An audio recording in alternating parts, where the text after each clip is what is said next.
Alright, नमस्कार everyone, this is me तरुण निगलानी और आज एक बहुत ही इंपॉर्टेंट विषय में बात करने के लिए मेरे साथ है डॉक्टर दीपक कुमार भागवत। क्योंकि ये न्यू ईयर जो है बहुत अच्छा शुरू नहीं हुआ, ओमिक्रॉन कोविड के केसेस फिर से बढ़ गए हैं। सो मैं डॉक्टर साहब से मिलना चाहता था कि एग्जैक्ट ओमिक्रॉन की सिचुएशन क्या है और क्या क्या सिम्टम्स हैं इसके एग्जैक्ट, क्योंकि सभी को मालूम ही नहीं है कि एग्जैक्ट सिम्टम्स क्या है ओमिक्रॉन के और क्या क्या प्रिकॉशंस हम ले सकते हैं। क्योंकि सोशल डिस्टेंसिंग, मास्क, सैनिटाइजर ये सबको पता है, लेकिन ओमिक्रॉन के एग्जैक्ट सिम्टम्स क्या है। सो उसके लिए आज मैं दीपक सर से आपको मिलवा रहा हूँ। दीपक भागवत जी जो कि फार्मेसी के प्रिंसिपल हैं हमारे पाइट कॉलेज में। So welcome sir, welcome to the show. Thank you very much Tarun ji. Sir, अभी ओमिक्रॉन कितना, क्योंकि मेरा एग्जैक्ट सीधा सवाल यही है, सभी लोग यही जानना चाहते हैं कि कितना डेंजरस है और इसके एग्जैक्ट सिम्टम्स क्या हैं।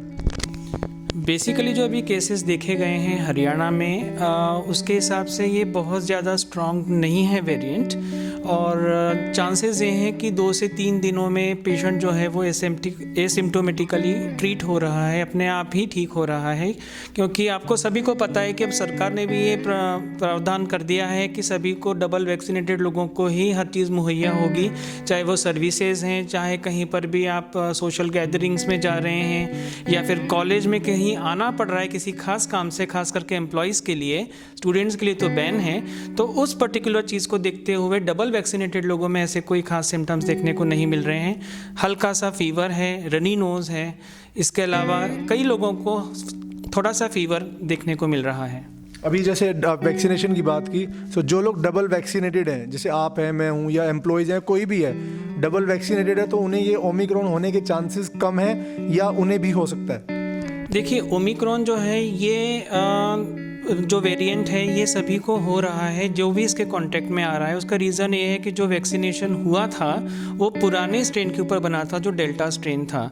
लेकिन ओमिक्रॉन के इसमें ये हो रहा है कि उसके प्रोब्स जो निकल रहे हैं, जो स्पाइक प्रोटीन्स हैं, वो कुछ ना कुछ कैप्चर हो रहे हैं। पूरा तो उसके अंदर एंटीबॉडी एंटीजन कॉम्प्लेक्स नहीं बन पा रहा है, लेकिन उसके जो सिम्टम्स हैं वो हॉस्पिटलाइजेशन तक नहीं लेकर जा रहे हैं पेशेंट को, अपने आप सेल्फ रिकवरी कर रहे हैं। तो हमें इसमें बहुत ज़्यादा भय रखने की आवश्यकता नहीं है। मीन्स अगर पेशेंटली इसे कॉप अप करें और अच्छे से डाइट लें, या अच्छे से डाइट से ज़्यादा है मुझे प्रिकॉशनरी क्या क्या चीज़ें हैं डाइट को लेके या मेडिसिन को लेके, क्या क्या प्रिकॉशंस हो सकते हैं। क्योंकि अब जो है सोशल डिस्टेंसिंग लोग फॉलो कर रहे हैं कुछ हद तक, मास्क सबके पास है, सैनिटाइज़र सब, क्योंकि कोविड के टाइम से सब ये एक चली गया है कि ये यूज़ करना ही है। इसके अलावा क्या क्या प्रिकॉशंस हो सकते हैं इससे बचने के लिए? सबसे बेसिक चीज़ है इम्यूनिटी को बिल्डअप करना, और हम लोग अपने रोज़ के खाने में बहुत सारी चीज़ें ऐसे यूज़ करते हैं, जैसे हम हल्दी यूज़ करते हैं, हम अदरक यूज़ करते हैं, हम गार्लिक यूज़ करते हैं। ये सभी इम्यून बूस्टर्स हैं। इन दिनों में आंवले लगे हुए हैं, हम चाहेंगे कि आप ऐसे फ्रूट्स खाएं जिसके अंदर विटामिन सी ज़्यादा हो, जैसे इमली हो गया, आंवला हो गया, नींबू हो गया। इन दिनों में ज़्यादा मिल रहे हैं, तो वो एक तरह का इम्यूनिटी बूस्टर का काम करता है। इसके अलावा बाज़ार में च्यवनप्राश मिलता है, आप उसका सेवन कर सकते हैं। सोशल गैदरिंग्स में जाना जहाँ तक है अवॉइड कीजिए। क्राउडेड प्लेसेस पे आप ना जाएं ज़्यादा, जब तक बहुत ज़रूरी ना हो।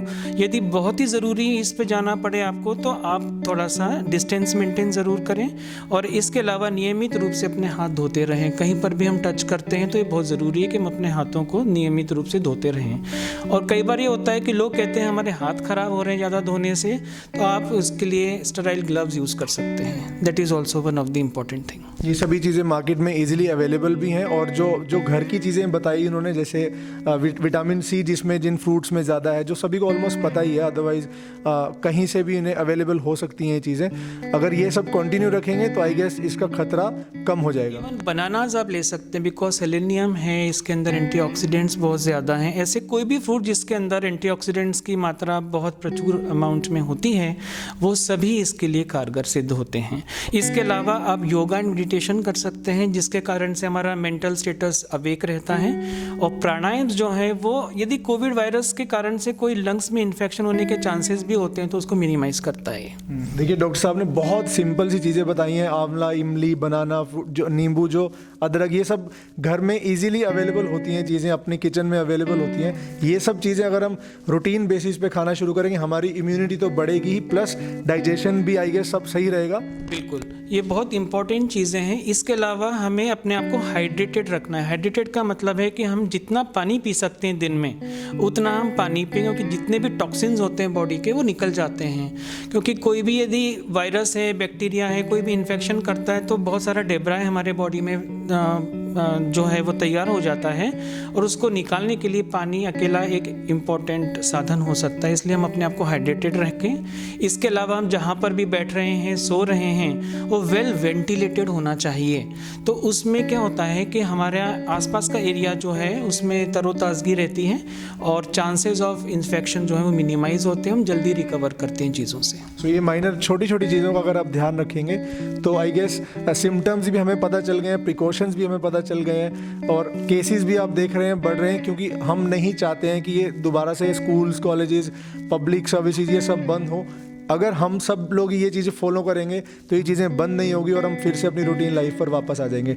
डॉक्टर साहब, लास्ट में कोई मैसेज और उसके बाद will wind up this session. मैं यही कहना चाहूँगा कि हमें एक तो भयभीत नहीं होना है, सबसे इम्पोर्टेंट ये है, और अननेसरी मेडिसिन नहीं लेने हैं, प्रिकॉशनरी। क्योंकि ऐसे बहुत सारे लोग आते हैं क्वेश्चंस करने के लिए कि मैं फलाने के कांटेक्ट में था, मेरे को नेगेटिव है, लेकिन क्या मेरे को दवाई खानी चाहिए कि नहीं। सेल्फ मेडिकेशन हमें बिल्कुल नहीं करना है जब तक कोई सिम्टम्स ना हो। और यदि आपको कोविड हो भी जाता है तो वो बिना दवाई के सिर्फ आप पैरासीटामोल ले सकते हैं बॉडी एक के लिए। खांसी यदि आपको लगती है तो कोई भी कफ सिरप जो अपने ड्राई कफ के लिए होता है वो आप डॉक्टर से प्रिस्क्रिप्शन के बाद ही लें, अपनी मर्जी से कोई भी दवाई ना लें, ये सबसे इम्पोर्टेंट है। जी, आजकल बहुत सारे मेडिकल स्टोर्स पे भी विदाउट एनी क्या बोलते हैं उसे प्रिस्क्रिप्शन वो मेडिसिन दे रहे हैं, वही डॉक्टर बन जाते हैं मेडिकल स्टोर पे। मैंने भी बहुत सारे ऐसे मेडिकल स्टोर्स देखे हैं। सो डॉक्टर साहब का कहना है कि विदाउट प्रिस्क्रिप्शन ऐसे ही कोई दवाई ना लें, क्योंकि इन्फेक्शन भी चल रहा है और आप हमें खुद से नॉलेज नहीं है मेडिसिन की। सो बहुत छोटी छोटी चीज़ें इन्होंने गिनवाई हैं जो इजीली अवेलेबल है मार्केट में, इजीली अवेलेबल है घर में। अगर आप ये चीज़ें फॉलो करेंगे तो आई गेस ये चीज़ें हमें मतलब अच्छी ही साबित होंगी हमारे लिए।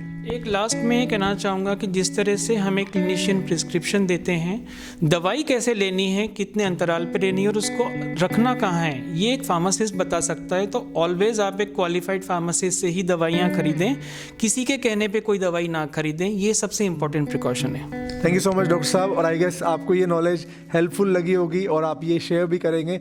सो बने रहिए हमारे साथ इस चैनल पर और टेक केयर, और ये सब चीज़ें फॉलो कीजिए अगर आप स्वस्थ रहना चाहते हैं। अदरवाइज डॉक्टर साहब हमारे साथ हैं, आप हमें ट्यून इन कर सकते हैं, हमें DM कर सकते हैं हमारे सोशल मीडिया प्लेटफॉर्म से, हम आपके साथ जुड़े रहेंगे। Thank you so much and stay connected.